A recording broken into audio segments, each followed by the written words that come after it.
Guillermo Mastrini es periodista e investigador de la Universidad Nacional de Quilmes, de la UBA, y es de las personas que empezó a hablar de la concentración cuando nadie hablaba de la concentración mediática. Ahora como que todos asignan todos los males al asunto. Pero vos, ¿desde cuándo empezaste a investigar esto? Bueno, nosotros tenemos ya unos 15 años trabajando el fenómeno de la concentración y desde los inicios del siglo XXI empezamos a estudiarlo sistemáticamente con una metodología de análisis que básicamente lo que trata de hacer es comprobar qué niveles de concentración existen en los países latinoamericanos, ¿no? Nosotros un poco partimos de la idea, partíamos de una idea que se hablaba mucho de la concentración, pero que se la estudiaba poco. Es decir, y que había que demostrar, antes de sacar cualquier conclusión sobre los efectos de la concentración, había que demostrar cuáles eran los niveles de la concentración y estudiarla realmente empíricamente, o sea, tener una base empírica sólida de los niveles de concentración en los países latinoamericanos para después tratar de hacer algo que es mucho más difícil y mucho más complicado, que es tratar de establecer en qué medida esa concentración de la propiedad de los medios de comunicación podía llegar a influenciar sobre los sentidos sociales que circulan. Ahora, eso que vos decís que está por demostrarse, pareciera que es la idea instalada de que ya la concentración genera determinadas cuestiones y que además la concentración se resuelve con ciertas medidas que a veces tienen que ver con cierta intervención del Estado y cierta regulación bastante estricta. ¿Eso es así? Es decir, ¿se resuelve de esa manera la concentración? Bueno, yo creo que es un proceso, o sea, lo primero que hay que decir es que cuando nosotros hacemos el estudio empírico, lo que constatamos es que hay un muy alto nivel de concentración, es decir, que no es un mito la concentración, ¿no? Que es un factor, una estructura que se muestra bastante estable en el tiempo. Incluso podríamos decir que en los últimos 20 años ha tendido a incrementarse los niveles de concentración, no tanto, o sea, no solo en todo caso en los mercados, de diario, de revistas o de televisión y radio, sino como es sabido, con grupos que atraviesan todos los mercados. Si antes de la década del 80 la concentración era en cada mercado, hoy es una concentración de tipo conglomeral. Entonces, la primera cuestión es que evidentemente hay niveles de concentración muy altos. Esto nos llevó a preguntarnos por qué eran estos niveles de concentración tan altos. Y en ese sentido, nosotros la primera cuestión la primera cuestión que rápidamente llegamos es que hay una tendencia natural de la economía de las industrias culturales a la concentración. Es decir, que efectivamente por las características, para explicarlo rápidamente, que tiene la economía de las industrias culturales, que tiene costos fijos muy altos y costos variables muy bajos, lo que conviene es hacer un solo producto que lo mire todo el mundo. Es decir, y eso es lo que es económicamente rentable. Es decir, como siempre planteo un poco provocativamente, yo digo, la diversidad es cara. Bueno, pero además, no solamente el tema de la diversidad, ahora se está abriendo una posibilidad de multiplicar señales y se está abriendo concursos para la producción. Ahora, el riesgo de tantos canales y tantos productos, ¿no es que sigan siendo productos con una calidad que no pueda competir con la industria cultural consolidada? Bueno, ahí tendríamos que entonces, primero esta característica general, después tendríamos que entender que con la digitalización, ¿qué se produce? Dos cosas que son importantes. Por un lado, una baja en los costos de producción. Es decir, producir televisión hace 20 años era significativamente más costoso que hoy en día. Digamos, prácticamente era imposible para cualquiera que no tuviera una gran estructura. Entonces, la irrupción de la tecnología digital abarata los costos. Por otro lado, multiplica los canales de distribución. Antes se podía llegar a producir, pero si uno no tenía el canal de televisión, era imposible vehiculizar la producción. Entonces, tenemos estos dos factores que son muy significativos: baja de costos y aumento de los canales de distribución.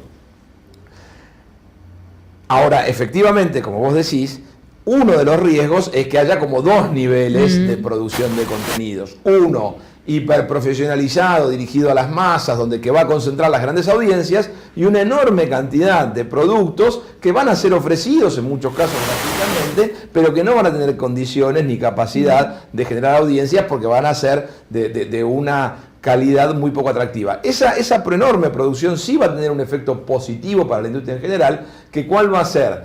Va a ser el efecto que va a mostrar a los futuros hacedores de la televisión masiva. ¿Por qué? Porque ahí se va a producir naturalmente un proceso de renovación. Dentro de esa enorme cantidad de gente que va a empezar a producir televisión, habrá gente que tenga la capacidad de hacer nueva televisión, pero además hacerla masiva. Y la mayoría no. Entonces va a contribuir notablemente al proceso de renovación estética esto. Ahora, lo que dudamos es que eso tenga capacidad de conformar audiencias masivas en todos los casos. Entonces vamos a un escenario de algunos canales con audiencias masivas y una enorme cantidad de canales con audiencias minoritarias. O sin audiencia. O sin audiencia, o con audiencias, bueno, muy minoritarias, o muy... Creo que sin audiencia es imposible de pensar, pero sí con audiencias muy minoritarias. Ahora, ahí viene el otro problema. ¿Cuánto tiempo se puede sostener, aun cuando los costos sean bajos? ¿Cuánto tiempo se puede sostener un escenario de muchísima diversidad donde todos pierden económicamente? Es decir, esto es un tema que tiene que pensar, y en este sentido lo podemos conectar con lo primero que vos señalabas, en el sentido de se resuelve con una medida. Yo creo que lo que tiene que pensar la política es expandir las posibilidades del mercado. Es decir, el mercado ya vemos que tiene una tendencia natural a la concentración porque es lo que es económicamente rentable. La política de comunicación, la política para los medios de comunicación, la política cultural incluso, si lo pensamos en términos más amplios, tiene que expandir aquello que el mercado no permite. Ahora, no es una medida, la diversidad tampoco se decreta, la diversidad no se establece por ley. La diversidad debe ser un equilibrio entre la capacidad económica de producción, las audiencias que efectivamente consuman, porque tampoco tiene sentido producir para que no lo consuma nadie, y tenemos casos en Argentina de un enorme gasto del Estado para producir cosas que no mire nadie, lo cual no parece muy conducente. Es decir, alimentar la mayor diversidad posible sin perjudicar al conjunto del sistema, porque como algunos autores han trabajado bien, en algunos casos un aumento desmesurado de la competencia se traduce en lo que llaman una competencia ruinosa, es decir, todos terminan perjudicados económicamente porque, el aumento de los canales de televisión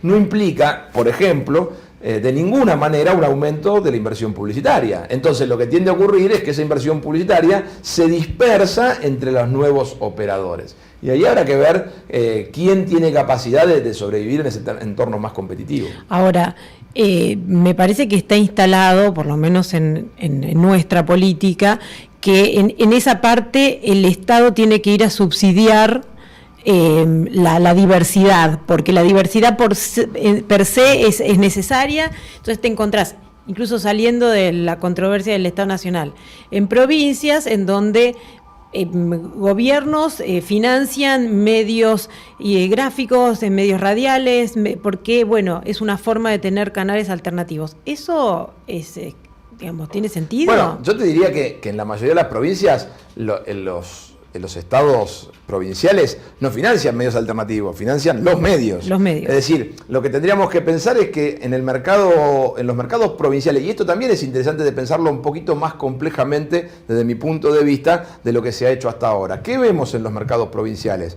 Una enorme carencia del mercado para sostener medios de comunicación, pero no ya medios de comunicación diversos, cualquier tipo de medios. Es decir, estamos hablando de mercados muy pequeños, económicamente muy poco significativos para sostener los altos costos fijos que tiene un diario, que tiene una radio. La radio sería el medio más económico, que tiene un canal de televisión. Entonces, el tema de la publicidad oficial, por ejemplo, que es un tema que se ha discutido muchísimo en la Argentina en el último tiempo, por supuesto que es sumamente significativo, es importante que esté controlado. Debemos reclamar, y esto es claro, de que sea muy transparente y que evitar por todos los medios que sea usado en una apropiación gubernamental de esa publicidad oficial. Es decir, hay un montón de mecanismos que permiten protegernos de estas cuestiones. Pero eso no elimina el factor de que el Estado provincial, en casi todas las provincias, con la excepción de la provincia de Buenos Aires y la ciudad de Buenos Aires, es el principal anunciante. Pero eso no es culpa del Estado, es culpa de unas economías que no tienen la capacidad de convertirse en... Entonces, ahí hay que repensarlo más complejamente. Pero, ¿cómo no es culpa del Estado? No, bueno, no es culpa del Estado ser el principal anunciante. No es culpa de... Pero ese es el resultado de una decisión. No, es una decisión. No hay otros inversores. O sea, nadie le impide a Coca-Cola poner publicidad en Salta. Lo que pasa es que para Coca-Cola no es rentable. A nadie le impide a ninguna empresa establecerse como productor, como publicitar. Lo que pasa es que no le sirve. Bueno, entonces, el problema ahí no es que el Estado impide que haya otras publicidades, es que no hay. Bueno, pero entonces ahí está, lo que vos mencionás es la lógica que el principio de la publicidad es la llegada a una determinada gente con un mensaje. Entonces, Coca-Cola pagará para llegar a eso. Cuando no considera que no tiene su público, no lo paga. Y el Estado paga, aunque no llegue a ningún lado, simplemente porque se ha instalado esta idea de que, bueno, hay que subsidiar a los chicos para que no desaparezcan, ¿no? O si el medio no tiene valor para la comunidad, lo banca el Estado porque tiene que existir. Digo, y esto sí se ve en la ciudad de Buenos Aires. Sí, yo creo que insisto, que es más sutil todo, ¿no? Es decir, no es que el Estado pague para subsidiar, es que el Estado anuncia porque es un anunciante como cualquier otro, lo único que, lógicamente, en las provincias es el principal, y los medios saben que como ningún medio se pelea con sus anunciantes, y mucho menos con su principal anunciante. Pero esto pasa con la publicidad oficial y con la publicidad privada, porque si abordamos solo el problema de la publicidad oficial, parecería ser que, yo siempre lo planteo también provocativamente, que la publicidad oficial tiene un efecto que es distinto del de la publicidad privada. Y yo digo... No, tiene un origen, digamos. Correcto, por eso que... dineros públicos. Por eso que decimos, transparencia, no discrecionalidad, es decir, todo lo que se le puede exigir al dinero público que no se le puede exigir al dinero privado. Pero en términos de los efectos del anunciante sobre los contenidos, hay que dejar bien claro que es lo mismo. Cualquier anunciante significativo condiciona los contenidos. No porque haya un mecanismo directo de condicionamiento, sino por un mecanismo sutil e indirecto. Nadie se pelea con su principal anunciante. Lo que yo trato de explicar con esto de la publicidad oficial, especialmente en las provincias, y especialmente en las provincias de menores presupuestos, de PBIs menos significativos, es que no es culpa del Estado ser el principal anunciante. Es muy provocativo. Es una derivación de economías que tienen poco incentivo a la inversión publicitaria. Pero también pasa por el hecho de cuál es el sentido del financiamiento público y cuál es el sentido, porque el otro tema es que si vos todo ese caudal que va a la publicidad comercial, porque la mayoría recae en medios comerciales, concentrados, hegemónicos, lo derivaras a los medios públicos, seguramente estarías en condiciones de generar una propuesta estatal, sería buena que fuera pública, pero por lo menos estatal, que le diera pelea a lo privado. Bueno, ahí yo estoy totalmente de acuerdo, sí. Yo creo que la mayor crítica que se le puede hacer al manejo de los estados provinciales de las políticas de comunicación no es tanto su política de publicidad oficial, sino la carencia de un sentido público de la comunicación. Que eso sí es una absoluta responsabilidad de los gobiernos provinciales. Eso no hay, digamos, no hay un efecto indirecto. Es decir, la apropiación gubernamental de la comunicación pública es una aberración que además se da la paradoja que todos los sectores políticos que están en la oposición denuncian, pero todos la utilizan cuando están en el gobierno. Quiere decir, y en este sentido me parece que no es particular de este momento de la historia. Prácticamente es un hecho que ha acontecido desde que hay medios públicos en la Argentina. Es decir, no poder separar bajo ningún aspecto las lógicas estatales de las gubernamentales. En este sentido, vos insinuabas una cosa que me parece significativa, y es que y que sería bueno que además, o sea, yo creo que hay como 3 fases de políticas, que me parece que hay que dejarlo en claro esto. En los distintos niveles, puede ser tanto para el Estado Nacional como para los provinciales, pero creo que en los provinciales es más fácil, hay manejos más directos que en el Estado Nacional. Y que es la siguiente: una, la transparencia y la no discrecionalidad de la publicidad oficial. Pero es una cosa que se ve, una fuerte política de medios públicos no gubernamentales. Absoluta responsabilidad del Estado, se puede hacer, no es complejo, hay enorme cantidad de ejemplos en el mundo e incluso en América Latina de manejos de medios públicos medianamente independientes. Mirá, vamos a poner un ejemplo, algunos ejemplos, digamos, ni hablar de la BBC británica, ¿no? como uno de los modelos posibles, pero se puede tomar el caso de la Televisión Nacional de Chile, que no es perfecto, pero que avanza en un modelo público no gubernamental. Pero también podemos tener un ejemplo local, como es el Canal Encuentro, reconocido por no, digamos, tener un vínculo directo con lo gubernamental, siendo que en su origen es mucho más gubernamental porque está directamente vinculado a uno de los ministerios. Pero convengamos que en su origen estaba un poquito más separado, ahora ya como que tiene contenidos bastante... A ver, no podemos decir que es un canal que respete minorías políticas, por ejemplo, o alternativas artísticas más allá de las convalidadas por el Ministerio de Educación. Bueno, pero yo creo que ha planteado, digamos, nadie identificaría, a ver, con esto digo que no se puede hacer el ejercicio, pero nadie diría que el Canal Encuentro es un canal de propaganda del gobierno, quiero decir, vinculado a, digamos, insisto, sobre todo si lo comparamos con la historia argentina y con otras experiencias de otros medios. Es cierto. Entonces, en ese contexto... Debe ser que estoy sensible porque vi en Aerolíneas las entrevistas de Filmus justo en época de campaña, entonces que Encuentro esté pasando ahora las entrevistas a presidente de Filmus y deja, digamos, por lo menos ensombrece esa cosa de que era indiscutible que Canal Encuentro no era un canal partidario. Bueno, sería una pena si se lo va a gubernamentalizar, pero lo que quiero decir es que me parece que es importante que dentro de todo tenemos un ejemplo de algo más público. O sea, que es posible. Que y la tercera política, yo decía, primero la publicidad oficial, después los medios públicos, y la tercera política es otra cuestión, que es la política de subsidios. Que en Argentina en general no lo hay, pero que sería importante diferenciar lo que es publicidad oficial, es decir, el Estado como anunciante, que para lo que tiene derecho y es significativo, y además que los criterios con que el Estado debe anunciar no son los mismos que los que anuncia la empresa privada, y diferenciar claramente lo que es el Estado como difundiendo sus necesidades comunicacionales de lo que es el Estado subsidiando medios de comunicación. Eso sí que no ha habido ejemplos en la historia argentina, por lo menos de un subsidio hecho, ha habido subsidios indirectos, desgravaciones impositivas, manejos muy discrecionales de ayudas económicas directas a sectores empresariales.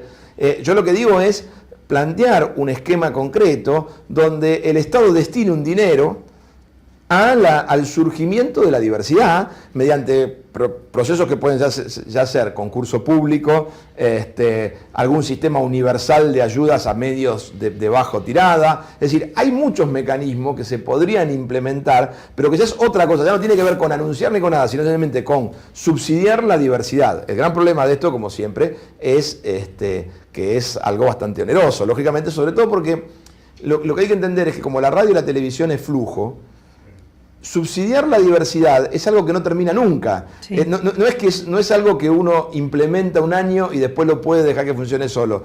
La diversidad es algo que hay que sostener eternamente, digamos. Bueno, esto venía a cuento de una pregunta que pasaron por Twitter, donde preguntaba cómo lo organizarías, digamos, cómo se organizan los medios públicos. Pero la cuestión de esto que vos mencionabas como al pasar, pero que estaría bueno, que a lo largo de toda la historia política argentina no hubo posibilidad de consolidar un medio verdaderamente público. O sea, que como si fuera un mal endémico, que no tendríamos el gen del medio público. Bueno, ha habido algunos intentos, en general infructuosos. Efectivamente, hay que recordar, por ejemplo, la ley de radio y televisión argentina, que fue votada en el Parlamento en el año 99 por unanimidad. Es decir, en noviembre del año 99 se vota la ley de radio y televisión argentina por unanimidad en ambas cámaras y sin embargo, esta fue vetada en diciembre por el presidente de la Rúa. Quiero decir, con lo cual no se pudo plasmar un intento de, transformar estos medios en algo más público. Yo creo que la ley de Servicio de Comunicación Audiovisual introduce algunos elementos que permitirían pensar en un medio más público. Por ejemplo, y que lo distancian de lo que históricamente ocurrió. Es decir, para ser concretos, desde el diseño institucional, siempre el 100% de los ejecutivos que estuvieron a cargo de los medios públicos dependieron directamente del Poder Ejecutivo. En la nueva ley se plantea un escenario más diverso, donde por lo pronto 2 de los 7 directores deberían ser nombrados por los partidos de oposición, más otros 2 que son nombrados por mecanismos indirectos. Pero vos hablás de lo que es el organismo federal de control, no de los medios públicos. Tanto la Autoridad Federal de Servicios de Comunicación Social, es decir, tanto la Autoridad de Aplicación de la Ley, como el directorio del Sistema Nacional de Medios Públicos, de Radio y Televisión Argentina, Sociedad del Estado, quedan conformados con el mismo diseño institucional. Lo que ha ocurrido es que quienes tienen que nombrar a esas personas no los nombran. Pero ahí tenés un claro ejemplo, y yo con esto no quiero decir que con esto se solucione el problema del gubernamentalismo, pero va a ser un ejemplo de un directorio más desagregado de lo que es una respuesta orgánica a un poder ejecutivo nacional. Ahora, exceptuando esos 2 miembros, que sí es bastante llamativo que no se designen, ¿cómo fueron designados los otros? O sea, ¿ya está funcionando eso? Sí. ¿Y se fueron por concursos públicos tal como...? No, la ley no prevé concurso público. La ley prevé que 2 son nombrados directamente por la presidenta, 1 por cada una de las 3 fuerzas, de las 3 principales fuerzas del Congreso. En este caso solo se ha nombrado el de la fuerza vinculada al partido de gobierno, y 2 son nombrados por el Consejo Federal de Comunicación, que también ha nombrado a sus miembros, y que tiene una vía indirecta. De esos 2, uno tiene que responder a las universidades nacionales con carreras de comunicación, es decir, se supone, con lo cual, insisto, y quiero ser claro en esto, yo no quiero decir que con esto se soluciona el problema. Digo que comparativamente, en relación a lo que es la historia argentina, de absoluta dependencia gubernamental, es un paso hacia una menor dependencia de las decisiones gubernamentales. Por otra parte, otra cuestión que no está mal, es que estos directores duran 4 años, pero su duración va 2 años desfasada de la duración del presidente. Es decir, que un presidente va a heredar durante 2 años un directorio nombrado por el gobierno anterior y a su vez... Se lo va a heredar al... Bueno, es un mecanismo que permite decir que no responde directamente al gobierno, que, como ocurrió siempre en la historia, cuando un gobierno se iba, cesaban todos los directores y venían los nuevos. Quiere decir, son formas que no alcanzan porque... ¿Cuál es el otro tema? Que es lo más importante y lo más significativo. Es decir, el diseño institucional nos permite pensar posibilidades alternativas. Ningún diseño institucional consagra una práctica política alternativa. Después viene el convencimiento de que se debe hacer otra cosa y de que se puede hacer un manejo más público, y es cuando también los directores de los medios públicos tomen conciencia de que son autónomos, autárquicos, que tienen derecho a distanciarse del poder político que los nombra y que deben responder a los intereses del conjunto de la sociedad, porque los medios del Estado pertenecen al conjunto de los argentinos y nunca a un sector partidario momentáneamente a cargo del gobierno. Ahora, no pasa también que más allá de esta cuestión de las autoridades, la ley se ha planteado como difícil de llevar a la práctica en lo que hacía ciertas cuestiones de controles. El ejemplo que vemos todos es el del cartelito espacio publicitario, que se suponía venía a marcar la cuña de control de que efectivamente no se excedieran esos minutos, porque si no, no tiene sentido que te avisaran y venía la publicidad. Y la verdad que se sigue hablando, incluso en Canal 7 mismo hay publicidad por fuera del cartelito de espacio publicitario. Pero, ¿cómo se controla semejante? Bueno, yo creo que la autoridad federal tiene que ir incrementando su capacidad de control. Esto también ha sido muy discrecional en los últimos años, cómo ha sido controlada, cómo se han pagado las multas. Por ejemplo, uno podría decir que el sistema de multas fuese a fomentar un sistema de producción audiovisual en el interior del país, por ejemplo, que es donde más deficiencias productivas tenemos. Entonces se podrían buscar maneras. Evidentemente, ahí hay algunos niveles de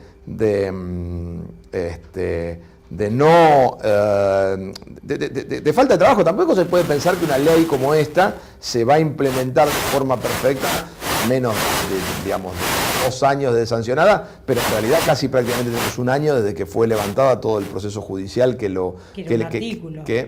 No, la ley estuvo... Ese artículo sigue estando frenado judicialmente para el Grupo Clarín, pero el conjunto de la ley estuvo hasta junio del año pasado suspendida por instancias cautelares presentadas en juzgados de primera y segunda instancia. Es decir, la completa vigencia de la ley tiene 1 año, entonces, esto tampoco se transforma de un día para el otro. Yo creo que de todas formas...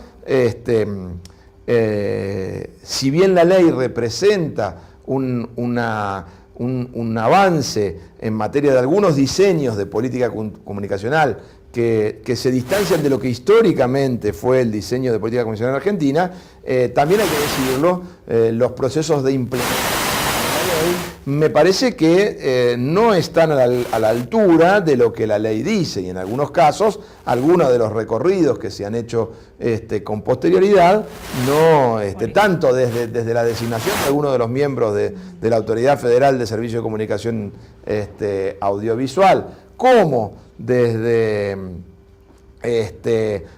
alguna implementación de la televisión digital, parecería ser que no están exactamente igual que en la redacción de la ley.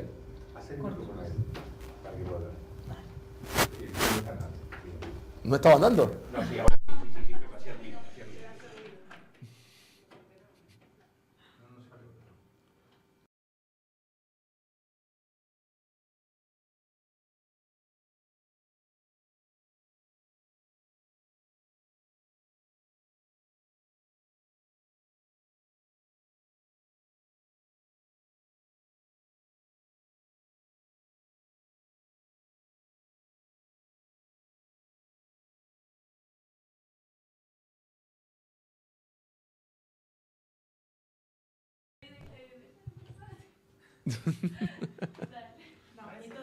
No podrán decir que no es un medio nacional y popular, el director del medio viene, te pone el micrófono y la cosa sigue. Estabas hablando de que la ley como que tenía una expectativa. Como que la ley tenía una expectativa de cumplimiento que quizás la implementación no está respetando adecuadamente. Más allá de estas cuestiones generales, Gabriel Levinas estaba recién discutiendo en el Twitter acerca del caso de Alemania, que no tiene ley de medios y que para algunos era cómo puede ser que no exista ley de medios. Y nosotros venimos a tener una ley de medios que incluso ya en su sanción se queda vieja porque no tiene incluido todo lo que tiene que ver con la convergencia digital. Es decir, ¿cuál es el destino en un proceso tecnológico tan acelerado como el que estamos viviendo de este tipo de regulaciones? O sea, ¿hacia dónde van las políticas públicas ahora? Bueno, a ver, efectivamente, yo creo que uno de los déficits que tiene la ley es que es una ley demasiado analógica, es decir, que la ley no termina de estar pensada para el entorno digital, que es el entorno que, digamos, en el que se va a mover los medios de comunicación en el mediano plazo, ¿no? Y en algunos casos en el corto plazo. De todas formas, yo valoro la sanción de la ley, digamos, si uno piensa que la anterior ley de medios sancionada por un Congreso de la Nación en forma democrática fue en el año 53, tenemos que, porque yo creo que lo que no se puede hacer es desconocer ciertos entornos históricos y ciertas determinaciones históricas que han pesado sobre la historia de la radiodifusión argentina, ¿no? Entonces, quiero decir, me parece que era por lo menos saldar una cuestión, decir, bueno, puede haber una regulación discutida en un Congreso, en este caso apasionadamente discutida en un Congreso, con participación, con intervención, donde se mostraron cuáles eran los intereses de cada sector, qué buscaba proteger cada sector, tanto algunos sectores estatales, sectores de la sociedad civil, sectores empresariales. Entonces me parece que no era menor, y no era menor. Ahora, seguramente no es el ideal de política pública, porque efectivamente va a tener que lidiar con, a partir de ahora, con el desafío, con los desafíos que le va a plantear la digitalización.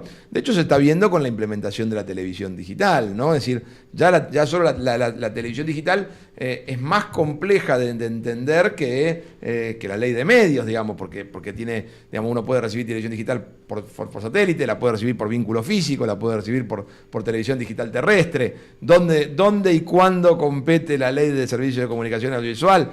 Bueno, hay varias cuestiones que tendrán que irse revisando permanentemente. También para eso la ley prevé una autoridad federal de servicios de comunicación audiovisual que permanentemente tendrá que evaluar estas cuestiones. Ahora, la televisión digital se planteaba como la posibilidad de recuperar la lógica de recibir televisión por aire o gratuitamente en un país con una alta conexión cable y onerosa.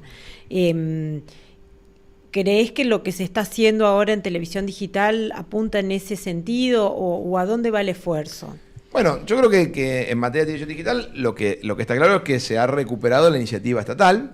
Eso de por sí no es bueno ni malo, quiero decir es que cambia el modelo frente a un modelo comercial privado de televisión, que fue el que predominó en Argentina desde la década del 60 en adelante. Aquí la locomotora de la televisión digital ha sido el Estado, digamos. Ahora, si vos me preguntás qué perspectivas veo yo de penetración de la televisión digital terrestre, mis expectativas son mucho más moderadas, digamos, porque efectivamente hay un alto porcentaje de penetración del cable, y en ese sentido el cable es para la población, incluso demostró el cable tener una demanda muy inelástica en el momento de la crisis del 2001, ¿no? En relación a otros productos culturales, digamos, ¿no? Por lo tanto, ¿qué marca? Que la población, que el cable tiene una enorme aceptación en el consumo de la población, y por lo tanto, digamos, y si pensamos que en estos momentos el 80% de los hogares reciben televisión por cable, estamos pensando que el margen que queda para televisión digital terrestre es del 20%, se podrá ampliar en algún porcentual, pero no va a ser nunca tan significativo como en los países, por ejemplo, europeos, donde la penetración, en muchos países, no en todos, pero en muchos países europeos, como por ejemplo España, donde la penetración del cable es muy baja, por lo tanto, el impacto de la televisión digital terrestre es mucho mayor. Ahora, en este tema que también tiene que ver con la programación, y me parece que también en la lógica de las políticas públicas, como que yo en Argentina veo dos espacios: la televisión comercial, que no tiene mucho fundamento teórico, sino que va al ensayo y error, y después está todo el fundamento teórico y el académico, y ahora el estatal, pero que parece estar enojado con la televisión, porque de hecho cuando incluso proponen televisión, hacen cine o hacen otra cosa, porque la televisión está como endemoniada, y de hecho vos trabajaste mucho en la UBA, hay como una mirada hasta despectiva para todo lo que son los productos culturales masivos y populares. ¿Cómo se resuelve esa ecuación y conseguís, por ejemplo, hablábamos de la televisión en Alemania, que los canales públicos sean los de más audiencia, porque verdaderamente son interesantes, porque el noticiero del canal público es un noticiero imparcial y muy consultado, es decir, que tiene que ver con la calidad del producto televisivo y no con una política o una decisión o con el gobierno que esté en ese momento. Bueno, yo te agregaría que también tiene que ver con una historia de consumo cultural, donde recordemos que en Europa primero existieron los canales del Estado y después los privados. Es decir, hay una enorme tradición de consumo de canales públicos. Pero acá no empezó siendo también de calidad. Pero incluso, si bien es cierto que en Argentina, en el año 51, el canal que se crea es de propiedad estatal, su criterio es absolutamente comercial. O sea, está financiado por publicidad, sin aporte del Estado, no hay o con bajo aporte del Estado en términos de los contenidos. Quiero decir, no hay una idea de una noción de servicio público, aunque sea canal de propiedad estatal. Es decir, tiene casi la peor de las combinaciones, un canal de propiedad estatal, partidario en lo político y comercial en lo económico. Después viene en la década del 60, ya vienen los canales privados que son absolutamente comerciales. Entonces, lo que yo quiero marcar es que esa tradición que tienen en Europa no se puede, no podemos hacer que de acá de golpe. Yo creo que hay que entender otra lógica de la televisión pública que nunca va a ser, como en Europa, líder en audiencia. Yo en todo caso pienso que la televisión pública en Argentina debe ser complementaria. O por lo menos tener audiencia. Pero complementaria no quiere decir que no te mire nadie. O sea, vos, por empezar, yo diría, lógicamente, es decir, hay una zona que la televisión privada hace muy bien y que es muy difícil competir con ella, que es toda la zona del entretenimiento. Es decir, evidentemente, el entretenimiento masivo, es decir, hay una zona que es el entretenimiento de los sectores populares, con alto grado de aceptación, es una tarea que la televisión privada cumple relativamente bien, digamos. Y en ese sentido no creo que tenga que ser demonizada ni nada. Lo que hay que entender es que esa es una tarea y no es la única tarea de la televisión. Entonces, cuando decimos complementar, en todo caso tiene que... Ahora, lo que no quiere decir es que lo complementario sea lo aburrido y que lo que no sea destinado al entretenimiento de las masas deba ser absolutamente tedioso, digamos, ¿no? Uno incluso puede decir esta frase tan remanida de que lo serio no implica lo solemne, es decir, la televisión pública debe desafiar tanto los patrones estéticos, aportando nuevos formatos, aportando nuevas estéticas, digamos, porque la televisión privada en esa búsqueda de una programación muy masiva tiende a ser muy homogénea en su oferta, tiende a reproducir lo exitoso y en cambio la televisión pública tiene que proveer lo experimental, lo nuevo, lo diverso, pero no solo lo minoritario. Ahí está, Ese es el una de las prejuicio, zonas, porque, es una de las zonas digamos, de la televisión pública. Verdaderamente las cuestiones experimentales en Argentina vinieron de la televisión privada y hay muy buenos productos y productos incluso exportables y que se han convertido digamos, en reconocidos globalmente. No, que sean exitosos no quiere decir que sean renovadores estéticamente. Sí, hay un montón de miniseries son sobre formatos que están más o menos aceptados en el sector televisivo. Es decir, nadie exporta un formato totalmente novedoso. Pero incluso pensando, por poner un ejemplo que es súper remanido, que el de los simuladores, que viene de una productora privada, es decir, que responde a esa lógica de demos diversidad y generemos nuevas ideas. Pero no se puede decir que no es un producto innovador y viene de la lógica extrema. Digo, porque si no, ves que terminás cayendo en la dicotomía de que la televisión comercial es todo homogéneo, todo chato, todo masivo y solo en lo público se puede dar alguna posibilidad de creatividad. No, yo no... decía la innovación en cuanto a los formatos y a las apuestas, digamos, más riesgosas. Necesariamente el inversor que opera no es una cuestión de maldad, es una cuestión que el inversor que opera en un canal privado lo que busca es un retorno de esa inversión y en ese sentido quiere tomar los menores riesgos posibles, los menores riesgos económicos y los menores riesgos estéticos. Entonces, no es porque no le interese, sino porque realmente hay un condicionamiento económico muy fuerte vinculado a la necesidad de generar ingresos en la televisión, que tampoco es algo tan fácil, es bien complicado generar ingresos en la televisión, en la privada también. Entonces, en ese esquema es muy difícil digamos, ser completamente innovador. Yo no quiero hacer esta dicotomía, si dije eso me expresé mal, entre que la televisión pública es innovadora y la otra no. Lo que digo es que hay una zona de mayor experimentación que debería ser abordada por la televisión pública, pero no exclusivamente, porque eso también sería llevar la televisión pública al extravío de las vanguardias. O sea, tiene que haber un lugar para eso, tiene que haber un lugar para... me encantó. Tiene que haber... digo, a ver, tiene que haber lugar para la vanguardia, pero tiene que haber lugar para todo. Es decir, la televisión pública tiene que haber lugar para todo, porque es la representante de todos, de la sociedad. Es el espacio donde la sociedad se expresa. Que no en los canales privados, que es el espacio donde determinados inversores con determinados intereses se expresan. Esa es la contradicción a resolver. Ahora, si en lugar de ese modelo de televisión pública, planteamos un modelo de televisión pública donde el que se expresa es el gobierno, eso no sirve para nada. Ahora, para cerrar, habíamos empezado a hablar y después nos fuimos por otro lado del tema de la regulación o de la falta de regulación en algunos países europeos y el futuro que le queda a el marco regulatorio argentino, porque bueno, ya está la ley reivindicatoria, ya por lo menos sacamos de la discusión esto de que era una ley de la dictadura, ya tenemos una ley de la democracia y tenemos que trabajar para mejorar los medios. ¿Cuál es el futuro de la política pública en un mundo tan cambiante y digamos, y tan globalizado, en donde vos ya no vas a recortar la señal que se emite de Argentina, porque ya no es una cuestión de espectro radioeléctrico, sino es algo que vas a recibir por internet de cualquier lugar del mundo?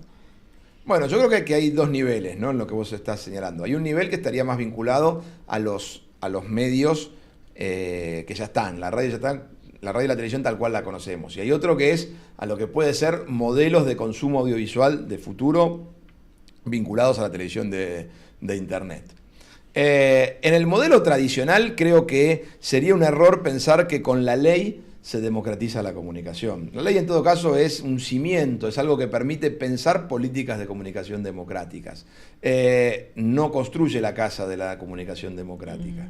En todo caso, el desafío es que la sociedad civil siga participando activamente en la definición de políticas de comunicación. Yo siempre decía que lo peor que podía ocurrir era que el día que se sancionara la ley dejáramos de participar, dejáramos de involucrarnos. Hay que entender que los medios de comunicación ocupan un lugar central en nuestras sociedades. Y ese lugar central siempre está determinado por una política de comunicación. Y esa política de comunicación es construida por los actores sociales que participan en su construcción. Pero aún cuando no exista una ley, como hablábamos del caso de Alemania. Pero que no existe una ley nacional en el caso alemán, no quiere decir que no existan leyes a nivel de los Land o de las provincias alemanas. Es decir, hay regulación, lo que no hay es una regulación nacional, es un modelo de regulación distinto, diferenciado, pero no es la carencia de regulación. Entonces, lo que yo quiero marcar es que constantemente hay que participar, entendiendo que, insisto, esta centralidad de los medios de comunicación en la vida social, y lo importante me parece es que se mantenga el nivel de debate en torno a los medios. Yo creo que cuando se debate los medios, aunque el efecto sea a mediano y largo plazo, estamos mejorando los medios. Lo peor que puede pasar era como ocurría hasta no hace tanto, donde perfectamente se podía decir que del tema comunicación no se hablaba en ningún lado, ¿no? O sea, se hacía comunicación, pero no se discutía la forma en que la comunicación era hecha. Yo creo que tal vez si hay un saldo positivo de la ley es haber instalado el tema de qué medios queremos, cómo los queremos, para qué los queremos, y lo peor que puede ocurrir es que desaparezca ese debate. Ahora, en relación al segundo punto que vos planteabas, que es el de la televisión vehiculizada a través de internet, por ejemplo, evidentemente ahí la capacidad regulatoria del Estado es muchísimo menor, y si quisiéramos tener una política pública destinada a fortalecer eso, tendría que ser, sobre todo en estos momentos, yo tendría dos instancias. Por un lado, aumentar el ancho de banda. Es decir, no se puede pensar esa televisión sin ancho de banda mucho más significativo que el que tenemos en Argentina. Es decir, hay toda una política de fomento del ancho de banda que es crucial. Ahora, hay otra cuestión que también hay que entender en relación a las nuevas dinámicas que estos sistemas de medio... Ahí la clave van a ser los buscadores, los portales de guía, es decir, cómo llegar. Porque en el terreno de la oferta infinita prácticamente que plantea la televisión, y esto lo sabemos bien en nuestro uso cotidiano de Internet, es decir, la cantidad de páginas disponibles de consulta son no infinitas, pero infinitas para la mente humana, sí, o para nuestro alcance, ¿no? Tiempo. ¿Qué necesitamos? Alguien que nos guíe, que nos ayude a llegar ahí. Yo creo que una de las políticas públicas que necesariamente debería incentivarse, y tal vez se pudiera hacer a un nivel regional, no solo nacional, es establecer mecanismos de búsqueda, de indexación, de sistematización de la información cultural a nivel latinoamericano. Porque si la producción latinoamericana queda... depende para ser alcanzada solo de los portales, los buscadores y los indicadores anglosajones, siempre va a haber un relegamiento. Si también hay una tarea, incluso uno puede pensar más, si uno tiene una política de expansión del ancho de banda, pero no la acompaña por una política de poder tornar visible la producción cultural latinoamericana, que todo artista, que todo productor que quiera subir a esas plataformas, lo pueda hacer sin ningún tipo de censura, sin ningún tipo de discriminación. Si no se hace eso, con aumentar el ancho de banda, lo que estamos haciendo es aumentando la brecha digital, porque estamos permitiendo que más gente acceda a los contenidos que no tienen nada que ver con lo que se produce en la región. Porque, insisto, no es fácil moverse en esos ámbitos. Es decir, la disponibilidad de contenidos hoy es prácticamente infinita. ¿Cómo llegamos a los contenidos que queremos? ¿Cómo nos vinculamos con los contenidos? No para vincularnos exclusivamente, por supuesto. No, nadie está pensando que solo haya que vincularse con la producción local o regional. Pero el riesgo puede ser que esa producción local o regional quede absolutamente perdida en un gigantesco océano de otros tipos de producción que va a ser muy difícil detectarlo después. O sea que vas a tener trabajo. Sigue habiendo políticas públicas en el futuro. No hay comunicación sin política. Bueno, muchísimas gracias por acompañarnos. Está saldada la deuda. Bueno, muchas gracias.